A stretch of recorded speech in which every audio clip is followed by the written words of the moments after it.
ಎಲ್ರಿಗೂ ನಮಸ್ಕಾರ. Welcome back to Yashodarshana YouTube channel. ಇವತ್ತಿನ ಈ ವಿಡಿಯೋದಲ್ಲಿ ಕ್ವಿಕ್ಕಾಗಿ, ಸಿಂಪಲ್ಲಾಗಿ, ಹೆಲ್ದಿಯಾಗಿ ಟೊಮ್ಯಾಟೊ ಸಾರು ಮಾಡೋದು ಹೇಗೆ ಅಂತ ನೋಡೋಣ. ಮೊದಲಿಗೆ ನಾನಿಲ್ಲಿ ಒಂದು ಪಾತ್ರೆಯಲ್ಲಿ ಅರ್ಧದಷ್ಟು ನೀರನ್ನು ಇಟ್ಟು 3 ಟೊಮ್ಯಾಟೋನ ತಗೊಂಡಿದ್ದೀನಿ. 3 ಹಣ್ಣಾಗಿರೋ ಟೊಮ್ಯಾಟೊ ಹಣ್ಣನ್ನು ತಗೊಂಡು ಈ ರೀತಿಯಾಗಿ ಕಟ್ ಮಾಡಿ ಆ ಪಾತ್ರೆ ಒಳಗಡೆ ಹಾಕ್ಕೊಂಡು ಬೇಯಿಸ್ಕೊಳ್ಬೇಕು. ನೋಡಿ, ಈ ರೀತಿ ಬೇಯಿಸ್ಕೊಳ್ತಾ ಇದ್ದೀನಿ. ಟೊಮ್ಯಾಟೊ ಹಣ್ಣನ್ನು ಕಟ್ ಮಾಡಿ ಹಾಕ್ಕೊಳ್ಳೋದ್ರಿಂದ ಬೇಗ ಬೇಯುತ್ತೆ. ಸೊ ಬೇಯಿಸ್ಕೊಂಡಿದ ನಂತರ ಇದನ್ನು ತಣ್ಣಗಾಗೋದಕ್ಕೆ ಬಿಡಬೇಕು. ತಣ್ಣಗಾಗಿದ ನಂತರ ನೋಡಿ, ಸಿಪ್ಪೆ ಎಲ್ಲ ಅದೇ ಬರ್ತಾ ಇದೆ. ಸಿಪ್ಪೆ ಎಲ್ಲ ತೆಗೆದು ಬರೀ ಟೊಮ್ಯಾಟೊ ಹಣ್ಣನ್ನಷ್ಟೇ ಎತ್ತಿಟ್ಕೊಳ್ತಾ ಇದ್ದೀನಿ.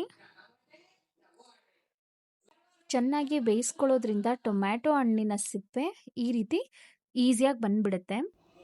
ಈ ರೀತಿ ಬೇಯಿಸ್ಕೊಂಡಿರುವಂತಹ ಟೊಮ್ಯಾಟೊ ಹಣ್ಣನ್ನು ಒಂದು ಬೌಲ್ಗೆ ಎತ್ತಿಟ್ಕೊಂಡು ನೀವು ಈ ರೀತಿ ಮ್ಯಾಶರಲ್ಲಾದರೂ ಮ್ಯಾಶ್ ಮಾಡ್ಕೊಳ್ಬಹುದು, ಇಲ್ಲಾಂದರೆ ಕೈಯಲ್ಲಾದರೂ ಈ ರೀತಿ ಕಿವುಚಿ ಕಲಿಸ್ಕೊಳ್ಬಹುದು. ನಾನು ಮ್ಯಾಶರಲ್ಲೂ ಟ್ರೈ ಮಾಡಿದ್ದೀನಿ ಮತ್ತು ಮಿಕ್ಸಿ ಜಾರಲ್ಲಿ ರುಬ್ಬಿ ಕೂಡ ಟ್ರೈ ಮಾಡಿದ್ದೀನಿ. ಆ ಎರಡೂ ಟೇಸ್ಟ್ಗಿಂತನೂ ಈ ರೀತಿ ಕೈಯಲ್ಲಿ ಮ್ಯಾಶ್ ಮಾಡಿಕೊಂಡು ಕಲಿಸ್ಕೊಳ್ಳೋದ್ರಿಂದಾನೇ ರುಚಿ ತುಂಬ ಚೆನ್ನಾಗಾಗೋದು. ಸೊ ಹಾಗಾಗಿ ನಾನು ಇದನ್ನೇ ಸಜೆಸ್ಟ್ ಮಾಡ್ತೀನಿ. ಟೊಮ್ಯಾಟೊ ಎಲ್ಲ ತಣ್ಣಗಾಗಿದ ನಂತರ ಒಂದು 2 ನಿಮಿಷ ಸಾಕು ಈ ರೀತಿ ಕೈಯಲ್ಲಿ ನೀಟಾಗಿ ಸ್ಮ್ಯಾಶ್ ಮಾಡಿಕೊಂಡು, ನಿಮಗೆ ಖಾರಕ್ಕೆ ಎಷ್ಟು ಬೇಕು ಅಂದರೆ ಸಾಂಬಾರು ಎಷ್ಟು ಬೇಕು ಅಂತ ನೋಡಿಕೊಂಡು ಸಾಂಬಾರು ಪುಡಿನ ಹಾಕೊಳ್ಳಿ. ನಾನಿಲ್ಲಿ ಇಬ್ರಿಗೆ ಮಾಡ್ತಿರೋದ್ರಿಂದ 1.5 ಟೇಬಲ್ ಸ್ಪೂನಷ್ಟು ಸಾಂಬಾರು ಪುಡಿನ ಹಾಕ್ಕೊಳ್ತಾ ಇದ್ದೀನಿ. ನಿಮಗೆ ಸಾಂಬಾರು ಸ್ವಲ್ಪ ಜಾಸ್ತಿ ಬೇಕು ಅಂತಂದರೆ ಟೊಮ್ಯಾಟೊ ಮತ್ತು ಸಾಂಬಾರು ಪುಡಿನ ಜಾಸ್ತಿ ಹಾಕ್ಕೊಳ್ಬೇಕಾಗತ್ತೆ.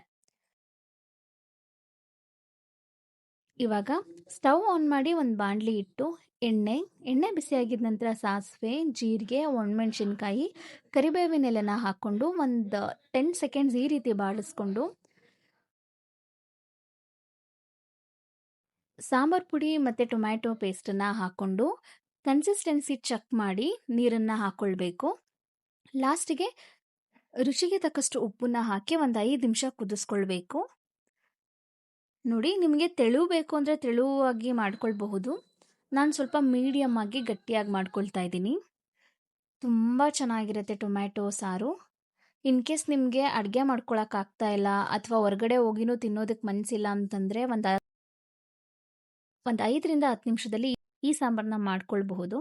ಲಾಸ್ಟಿಗೆ ಈ ರೀತಿ ಕೊತ್ತಂಬರಿ ಸೊಪ್ಪನ್ನು ಹಾಕ್ಕೊಂಡು ಮಿಕ್ಸ್ ಮಾಡಿ 1-2 ನಿಮಿಷ ಮೀಡಿಯಮ್ ಫ್ಲೇಮಲ್ಲಿ ಕುದಿಸ್ಕೊಂಡ್ರೆ ರೆಡಿ ಆಗುತ್ತೆ. ನೋಡಿ, ಬಿಸಿ ಬಿಸಿ ಟೊಮ್ಯಾಟೊ ಸಾರು. ತುಂಬ ಅಂದರೆ ತುಂಬ ಸಿಂಪಲ್ಲು ಮಾಡೋ ವಿಧಾನ. ಟೊಮ್ಯಾಟೊ ಬೇಯಿಸಿ ಟೊಮ್ಯಾಟೊನ ನೀಟಾಗಿ ಮ್ಯಾಶ್ ಮಾಡಿಕೊಂಡು ಸಾಂಬಾರು ಪುಡಿ ಜೊತೆಗೆ ಕಲಸಿಟ್ಕೊಂಡು ಒಗ್ಗರಣೆ ಮಾಡಿಕೊಂಡ್ರೆ ರೆಡಿ ಆಗುತ್ತೆ ಈ ರುಚಿಕರವಾದಂತಹ ಟೊಮ್ಯಾಟೊ ಸಾರು. ಈ ಟೊಮ್ಯಾಟೊ ಸಾರಿಗೆ ನೆಂಚ್ಕೊಳ್ಳೋಕ್ಕೆ ನಾನಿಲ್ಲಿ ಅಕ್ಕಿ ಹಪ್ಪಳನ ಹಾಕ್ಕೊಳ್ತಾ ಇದ್ದೀನಿ. ಅಕ್ಕಿ ಹಪ್ಪಳ ಟೊಮ್ಯಾಟೊ ಸಾರು ಕಾಂಬಿನೇಷನ್ ತುಂಬ ಚೆನ್ನಾಗಿರುತ್ತೆ. ಅಕ್ಕಿ ಹಪ್ಪಳ ನೋಡಿ ಎಷ್ಟು ಸಕ್ಕತ್ತಾಗಿದೆ ಅಂತ.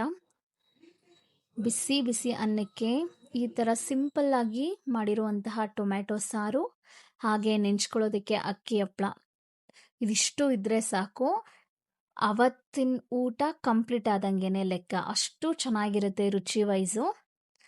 ಈ ವಿಧಾನದಲ್ಲಿ ಒಂದ್ಸಲ ನೀವು ಕೂಡ ಟ್ರೈ ಮಾಡಿ ಅಂತ ಹೇಳ್ತೀನಿ. ಈ ಟೇಸ್ಟ್ ಖಂಡಿತ ನಿಮ್ಮೆಲ್ರಿಗೂ ಇಷ್ಟ ಆಗುತ್ತೆ. ಐ ಹೋಪ್ ಈ ರೆಸಿಪಿ ನಿಮ್ಗೆಲ್ರಿಗೂ ಇಷ್ಟ ಆಯಿತು ಅಂತ ಅಂದ್ಕೊಳ್ತೀನಿ. ಇಷ್ಟ ಆಗಿದ್ರೆ ನೀವು ಕೂಡ ಇದೇ ರೀತಿ ರುಚಿಯಾಗಿ ಮಾಡ್ಕೊಳ್ಳಿ, ತಿನ್ಕೊಳ್ಳಿ. ಹಾಗೆ ಯಶೋದರ್ಶನ ಯೂಟ್ಯೂಬ್ ಚಾನಲ್ನ ಸಬ್ಸ್ಕ್ರೈಬ್ ಮಾಡ್ಕೊಳ್ಳಿ. Thank you so much.